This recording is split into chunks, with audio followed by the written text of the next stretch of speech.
আসসালামু আলাইকুম। আমি পটল দিয়ে, আলু দিয়ে আর বাটা মাছ দিয়ে গা মাখানো ঝোল করব। তো আপনাদের সাথে শেয়ার করছি আমি কীভাবে রান্না করব। মাছগুলো আমি লবণ হলুদ দিয়ে মাখায় নেব, আর কড়াইতে আগে তেলটা দিয়ে দিয়েছি পাকানোর জন্য। গরম না হলে মাছগুলো ভালোভাবে উল্টানো পাল্টানো যাবে না। মাছগুলো ভালোভাবে ভাজতে হলে কড়াইটা ভালোভাবে পাকানো যাবে তেলটা সহ। তো মাছটা আমি প্রায় দিয়ে দিচ্ছি। আর আমার ছেলে তো ছোটো মাছ খায় না, যেহেতু আমরা দুজন খাবো অল্প মাছই দিয়ে দিলাম। মাছটা ভাজা হয়ে গেছে। মাছটা ভাজা হয়ে গেলে আমি মাছটা তুলে নেব।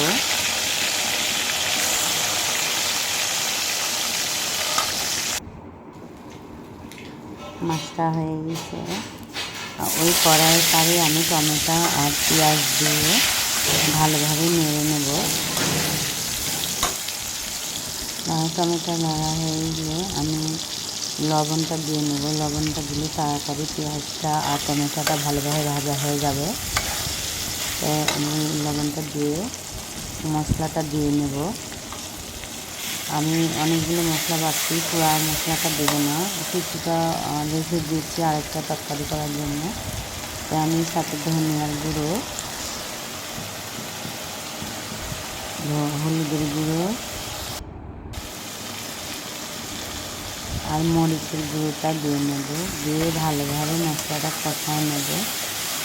আর একটু পানি দিয়ে ভালোভাবে কষায় নেব। মশলাটা যত কষানো যাবে অত তরকারিটা ভালো স্বাদ আসবে।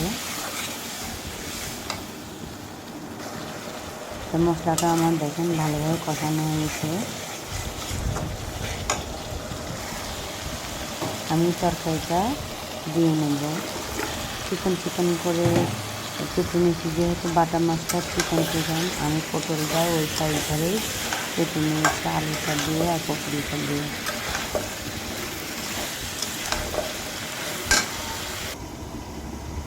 একটু ঢাকা দিয়ে নিচ্ছি যেন সিদ্ধ হয়। ঢাকা দেওয়ার পরে দেখেন কত সুন্দর কালার আসছে।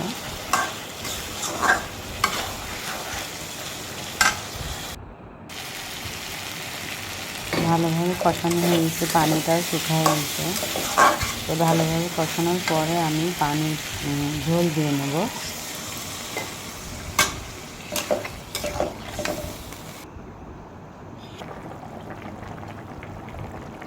ঝোলটা দেখেন বলক ওঠার পরে আমি মাছটা দিয়ে দেবো।